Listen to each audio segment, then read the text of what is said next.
Madame la maire, monsieur le préfet, mes chers collègues, il y a 2 ans a été adoptée la loi anti-squat, dite loi Kasbarian. Officiellement, elle était destinée à lutter contre l'occupation illicite des logements. Mais dans les faits, cette loi assimile les locataires en situation d'impayés à des squatteurs. Elle accélère les procédures d'expulsion avec le concours de la force publique et renforce les sanctions pénales à l'encontre de ménages déjà précarisés. Aujourd'hui, les conséquences sont dramatiquement tangibles. En 2024, 25 000 ménages ont été expulsés de leur logement. C'est 29% de plus qu'en 2023 et 223% de plus qu'il y a 20 ans. L'ancien ministre Guillaume Kasbarian, lui, revendique fièrement ce triste record.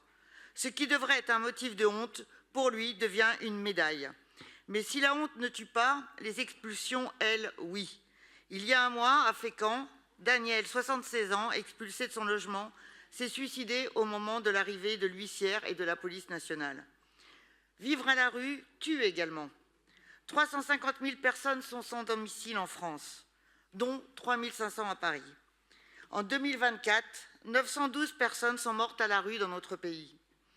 Depuis lundi, 400 personnes sans abri, dont au moins 160 enfants qui dormaient sur le parvis de la mairie du 20e, ont enfin pu être mises à l'abri dans un gymnase, mis à disposition par le maire du 20e. Je remercie vivement Éric Pliez d'avoir ouvert les portes de la mairie pour leur offrir un refuge temporaire.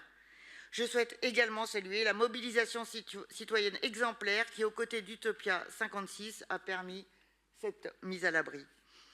Voilà la réalité d'une ville qui pallie les manques de l'État, alors que la compétence de l'hébergement relève bien de ce dernier.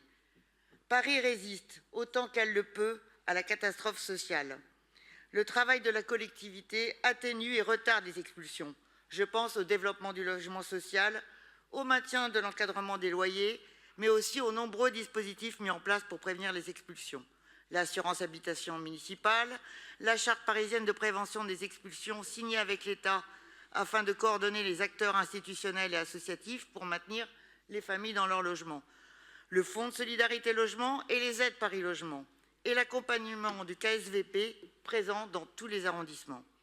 Oui, grâce à son engagement, Paris n'a subi qu'une hausse des expulsions de 1,5% par rapport à 2023. Oui, Paris fait sa part, mais face à l'explosion des expulsions, à la montée de la détresse sociale et au renoncement de l'État, une question demeure incontournable. Monsieur le préfet de police de Paris, quelles dispositions comptez-vous prendre en partenariat avec la ville pour éviter l'horreur absolue que représentent ces expulsions locatives? Je vous remercie.